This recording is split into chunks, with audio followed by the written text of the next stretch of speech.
What else you want to talk about? What else we got? What's on the list? You want to talk about the PlayStation 5 price point? Oh, yeah. So so that's what I want to talk about, because they announced some of the stuff that's going into this thing, and knowing from history what a good price point would be, it can't be over $500. Right. I think we saw that from PS3. PS3 was $600, right? So which was entirely too much. So where can it be? Where do you think? Last generation, Xbox said, "Hey, we're $500. We're giving you the Kinect." Blah blah. Couldn't you get it for $400 without it? And then the Kinect itself was $150, right? Mm-hmm. So it's like you're saving $50 or something. Yeah. So pretty ridiculous, but PlayStation came out and said, "Well, you don't have any options. $400. This is it." Sometimes I feel like not having an option is better, because then you just streamline everything. Yeah.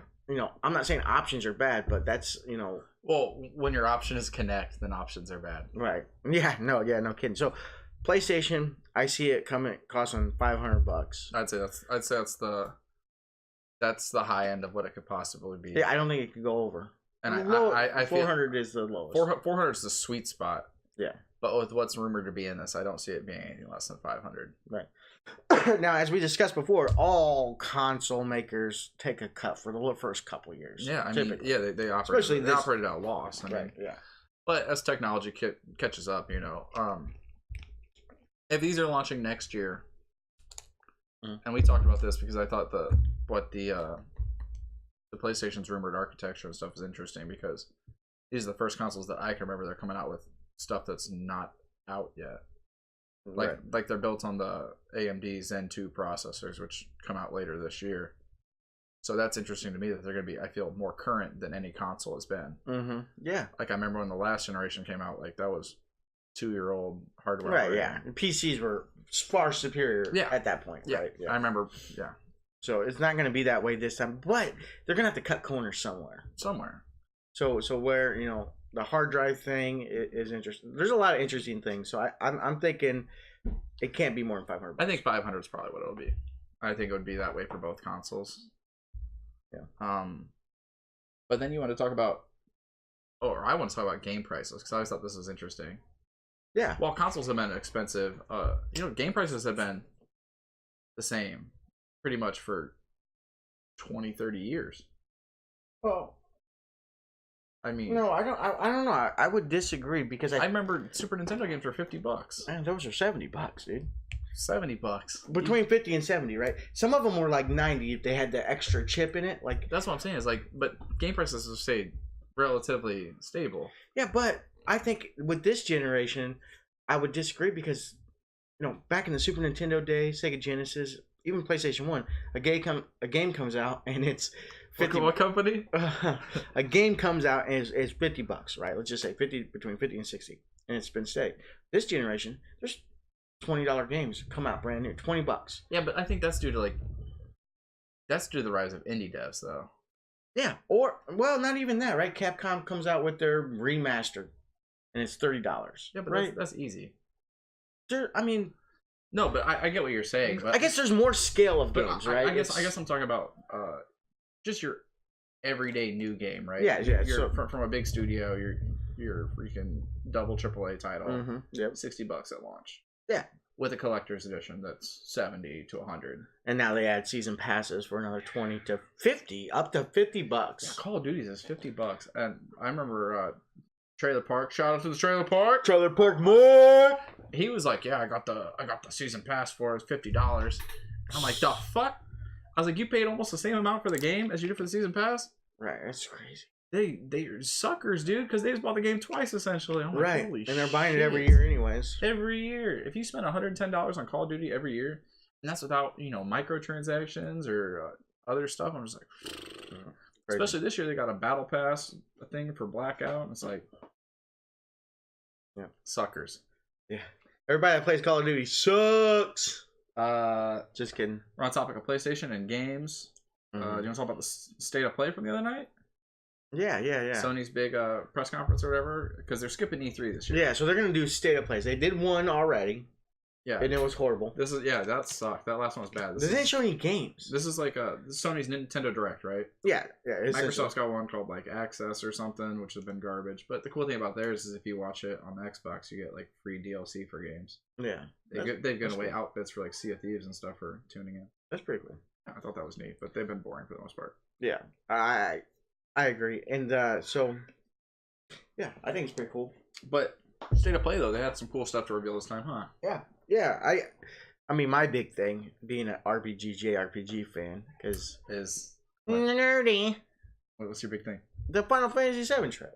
I mean, this is the first time we've seen it in like 4 years, right? 3, 4, yeah. So I think it was 2015 when they revealed it, or 14. Wow. Yeah, and then they had things, and then they come back and say, "Hey, it's an episodic game, meaning they're going to bring it out in chunks."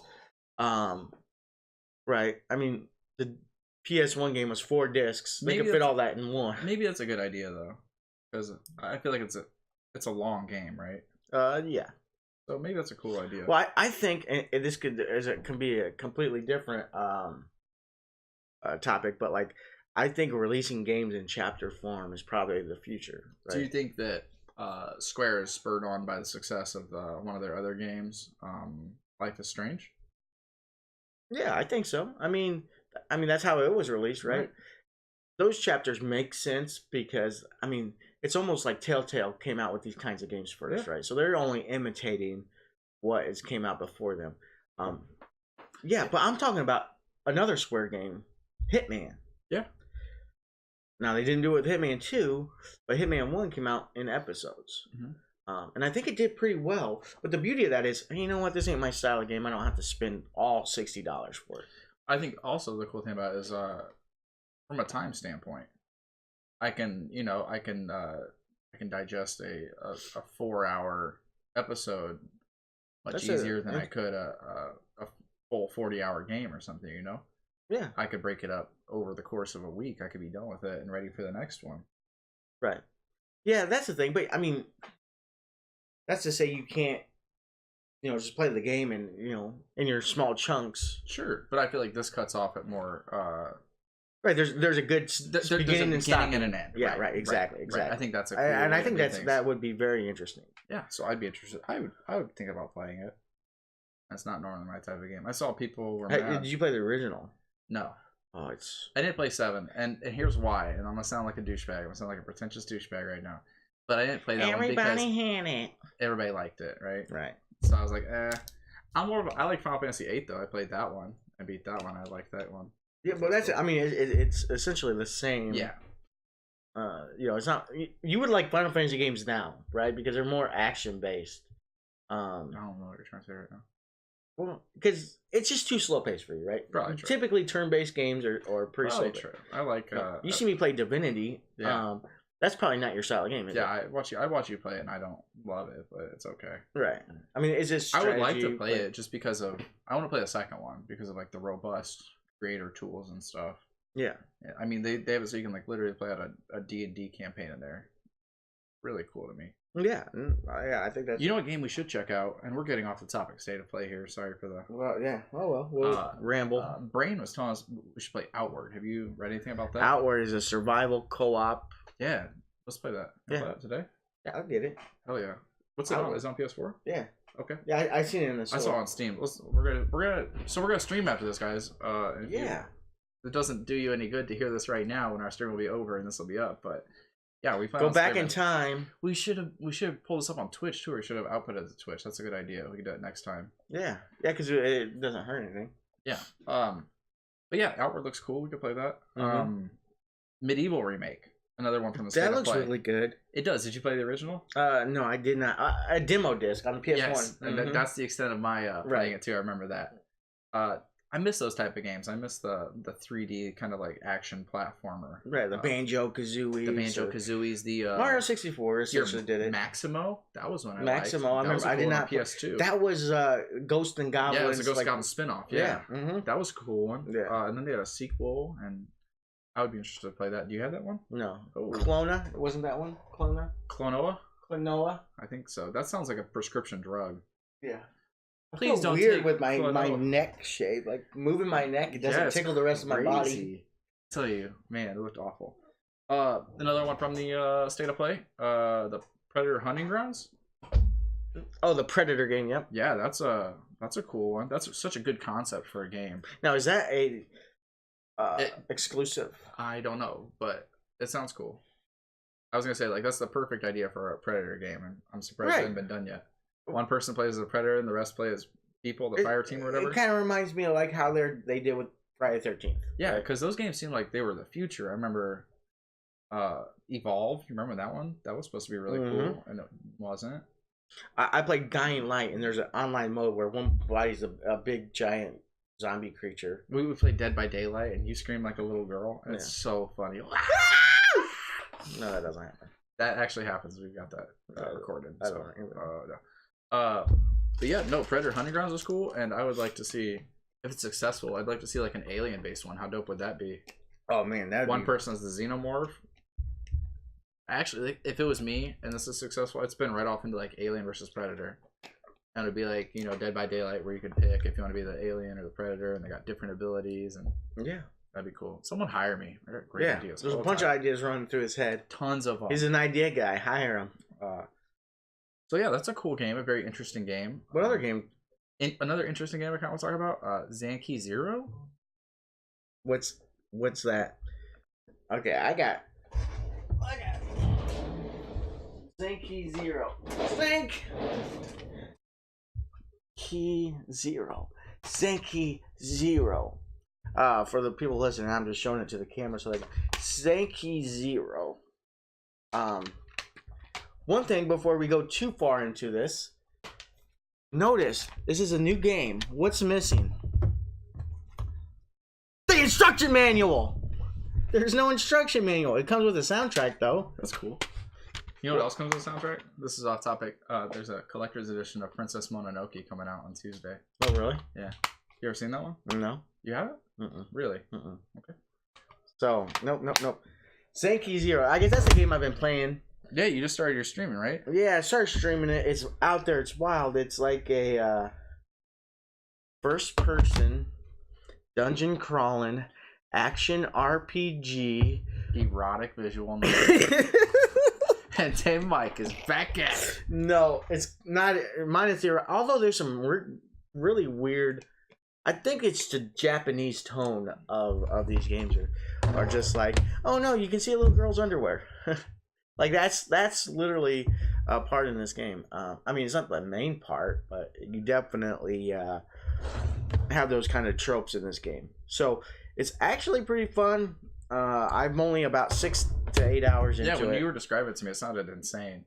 The plot, right? So the plot is nuts. So you start the game, you kill yourself because you don't want to be in this world anymore. Your podcast isn't doing good. There's nothing to live for. I heard that. And so he jumps, and then instead of landing on the ground below, he wakes up on a beach, and there's only 8 people, and you're the last of mankind. Don't get any ideas, because that won't happen if you jump. Yeah. Well, what happens if that is what happens? Let's all find out. This is up. Jim Jones got a. What was that? That one cult. With the Nikes and the fucking bunk beds, and they all the Hellbop. No wait. Yeah, they all want to die so they could go on the comet that comes every. The Hellbop comet. The Haley Bob. Hail Bob. Haley's Comet? No, that was a stupid song from. That's that's Pearl Jam. No, I don't know. I started it, I forgot that. So I'll just go Pearl Jam. Yep. So Zanki Zero is wild. It's crazy. I actually recommend it for, my friends, but I don't know if you don't like reading or little girls' underwear. That it doesn't show you, but. And the guy wasn't asking. Okay. It's just like okay. These tropes that are. You know what does show little girls' underwear? This other game that you're interested in. I'm throwing some under the bus here right here. So Rye Guy. Oh, Rye Guy sees me playing Zanki Zero. He goes, yeah, and he says to me, I swear, he goes, "Hey man, you like this lewd